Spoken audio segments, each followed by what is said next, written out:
Hello again, VC. Dan here, back to do another contest response. This time for David, Sequoiaflame. One of my favorite channels to watch. David has a unique delivery, I think, that we're all attracted to. And it's just so much fun to watch. And so I had to do a response to your contest. And thank you for doing one for me. So some great questions here.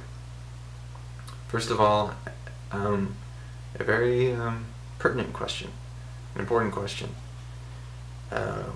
one that can affect the way we collect, the way that we enjoy the music on vinyl, and that is new vinyl versus vintage vinyl.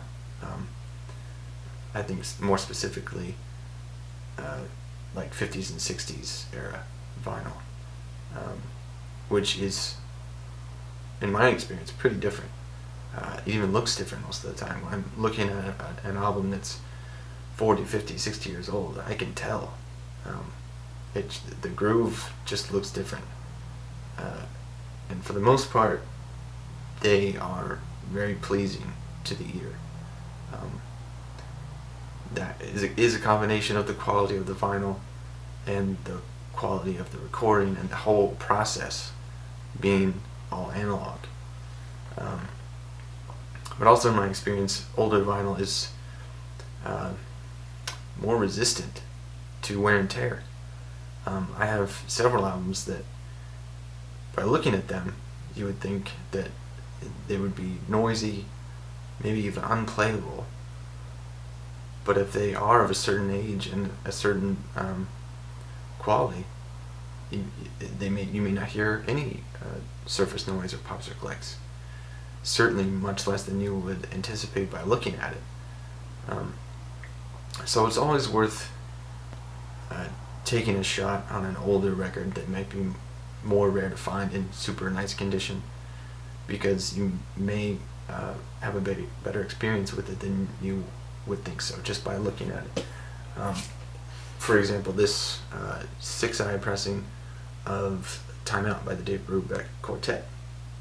I picked this up for I think $10, and I was really happy about that because it's a 6i, and we know 6i Columbia pressings to be of great quality, and totally the case with this. I mean, it didn't look perfect, but it looked pretty good to me. There was some surface scratches and some marks, but the playback was fantastic. And from what I know, 6i pressings usually had deeper grooves than those you would find today or even not long after this. So if the groove is deeper,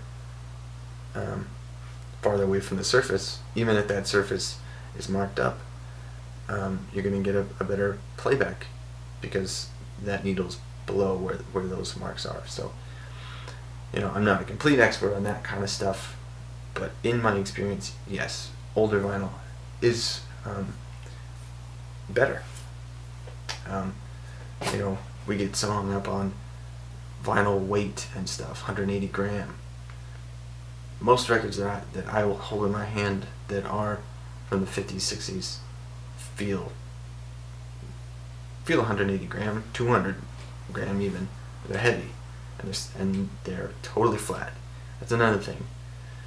The frequency of warped records right out of the package is really difficult for me. I want to say it might be even 50-50 of opening a new record and it not having some issue, either marks or warps or it's off center, something. It's really discouraging, really. So, I mean, we don't have as many pressing plants, we don't have the level of quality control. Vinyl is now a niche market. It used to be everything. That's how you used to get your music. So all the quality was put into making that product. And we just don't see that nowadays. Some labels or pressing plants are better than others, and it's just there's a lack of consistency in quality with new vinyl, and the quality is pretty consistent with the older stuff. So you're right on. It is magical, I think, and I don't think it can ever be replicated. The circumstances are just far too different for it to be that way again. So the second question, one I feel like only you would ask, David. What album would you choose if it was transformed into a person to have sex with? Interesting. But for some reason, this is the first album that I thought of. If this album was transformed into a person, it would be a dark, mysterious, sexy person. And I would probably be into them. Deftones' White Pony. There's an EPK, an electronic press kit video, that they put out around the time right before this was released, and it was quite sexy and dark, and it had a sexy vibe. Deftones, I think, have had an underlying vibe that people have found sexy. I know people have had sex to Deftones music. And there's a lot of songs on here that I think are pretty sexy, including Passenger, featuring Maynard James Keenan of Tool, RX Queen, a lot of them really.